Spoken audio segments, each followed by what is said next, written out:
Hi viewers, আজ এখানে একটা শালিক পাখি জালে আটকা পড়েছে। আমাদের এখানে সাধারণত এটাকে শালিক পাখি বলে ডাকা হয়, অন্য কোথাও হয়তো এটাকে অন্য কোনো নামে ডাকা হয়। তোমরা কমেন্ট করে বলো তোমাদের ওখানে এই পাখিটাকে কী নামে ডাকা হয়।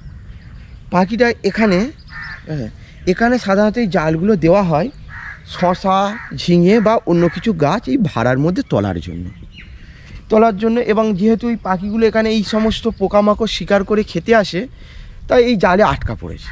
আমি পাখিটাকে দেখাবো, পাখিটা পুরো পায়ে আটকে আছে এবং পাখিটা কবে জালের মধ্যে আটকা পড়েছে আমরা জানি না, হয়তো কি অনেকক্ষণ আগে আটকা পড়েছে, নইলে পাখিটা এতক্ষণ এখানে এলেই চেঁচামেচি শুরু করে দিত।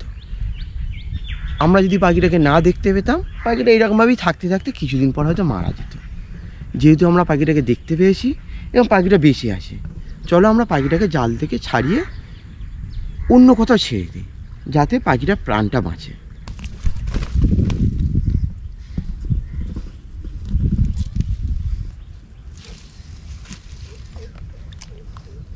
ভিউয়ার্স, আমি পাখিটাকে জাল থেকে ফাইনালি রেস্কিউ করতে পেরেছি।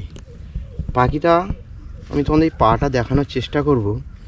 পাখিটা হয়তো জালে অনেক কদিন আগেই পড়েছে, জালের মধ্যে আটকে গেছিলো, যার জন্যে পাখিটা খুবই দুর্বল হয়ে গেছে, কথা বলতে পারছে না। মানে তোমরা দেখেই বুঝতে পারছো এত সুন্দর একটা পাখি, কী সুন্দর একটা পাখি, কী সুন্দর একটা পাখি, পাখিটা মারা যেত। চলো, যেহেতু আমি পাখিটাকে জাল থেকে ছাড়িয়ে ফেলেছি, একে একটু কিছুটা হলেও জল খাইয়ে দিই।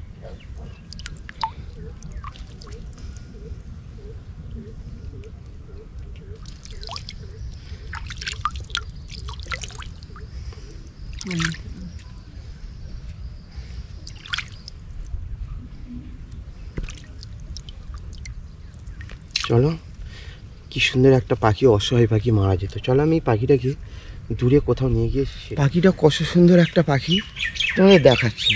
মানে পাখিটার এই পায়ের মধ্যে আটকা পড়েছিল, যে পাটা এখনও মোটামুটি ঠিকই আছে। পাখিটা বাঁচার জন্য এখন কিছুটা জল খাইয়ে দেওয়ার পর পাখিটা কিছুটা মনে হয় শক্তি পেয়েছে, যার জন্য আমাকে কামড়ে পালিয়ে যাওয়ার চেষ্টা করছে। চলো, আর পাখিটা বেশিক্ষণ হাতে রাখবো না, চেষ্টা করি দেখি উড়ে যাওয়ার চেষ্টা করে কিনা।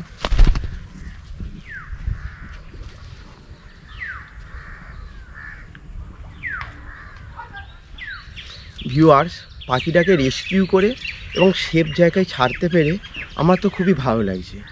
আমার ভিডিওটা যদি তোমাদের ভালো লাগে, প্লিজ একটা লাইক করে দিও আর আমার চ্যানেলটাকে সাবস্ক্রাইব করে দিও। Thank you.